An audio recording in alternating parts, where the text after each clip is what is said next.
সময় আওয়ামী লীগের কর্মীদের গ্রেপ্তার করেছে, আজ তাদের কি অবস্থা? কিন্তু আওয়ামী লীগকে এবার কি ভয় পাচ্ছে পুলিশও? না হলে তাদের সভা থেকে কেন সরে দাঁড়ালো পুলিশ?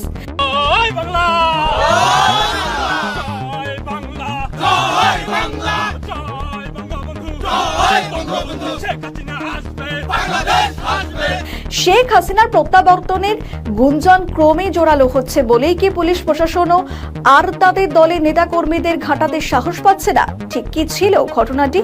জানা যায়, নোয়াখালীতে চলে গেলেন সেখানকার আইন রক্ষকেরা। আর এই জমায়েতে যদি বড় কোনো অঘটন ঘটতো তাহলে কিভাবে পরিস্থিতি মোকাবিলা করত পুলিশ? তারা তো আগেই চলে গিয়েছিল বলে অভিযোগ। কি কি দাবি নিয়ে পথে নামে আওয়ামী লীগের কর্মীরা?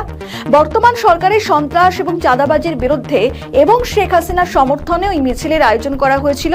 আওয়ামী লীগের, ছাত্রলীগ এবং যুবলীগের 1000-এরও বেশি কর্মী সমর্থক জমায়েত যেখানে আসেন এবং আওয়ামী লীগের ওই মিছিলে প্রথমে পুলিশ বাধা দেয়, কিন্তু পরে বিশাল জনস্রোতের মুখে টিকতে পারেনি পুলিশ। বাধ্য হয়ে পুলিশ প্রশাসনকে সরে যেতে হয় ঘটনাস্থল থেকে।